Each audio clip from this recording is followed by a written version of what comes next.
एकादशी ही प्रत्येक महिन्यात दोनदा येणारी पवित्र तिथी आहे, शुक्ल आणि कृष्ण पक्षात।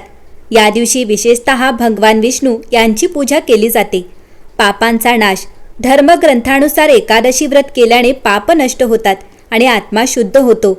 असं मानलं जातं की नियमित एकादशी करणाऱ्याला मृत्यूनंतरही मोक्ष प्राप्त होतो।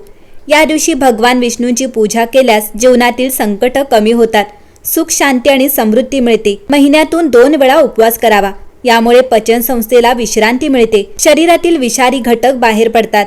उपवासामुळे आपलं फॅट बर्न करायला लागतो आणि मेटाबॉलिझम इम्प्रूव्ह होतो, ब्रेन पॉवर वाढते। उपवास केल्याने कॉन्सन्ट्रेशन म्हणजे एकाग्रता वाढते, मन शांत होतं, हे मेडिटेशन सारखंच काम करतं।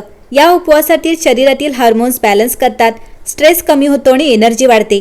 एकादशी आपल्याला शिकवते संयम ठेवणे, इंद्रियावर नियंत्रण ठेवणे आणि मन शांत ठेवणे, शरीर शुद्धीसाठी, मन शांततेसाठी आणि आत्मिक प्रगतीसाठी। एकादशी हा फक्त उपवास नाही, तर तो आहे शरीर, मन आणि आत्म्याचा समतोल साधण्याचा दिवस। एकादशीला केवळ भूक सहन करणं नाही, तर ती आहे स्वतःवर नियंत्रण ठेवण्याची खरी ताकद। यंदा वरुथिनी एकादशी 13 एप्रिल 2026 रोजी साजरी केली जाणार आहे। वरुथिनी म्हणजे रक्षण करणारी एकादशी। या दिवशी भगवान विष्णू यांची विशेष पूजा केली जाते। असं मानलं जातं की या व्रतामुळे जीवनातील सर्व संकट दूर होतात।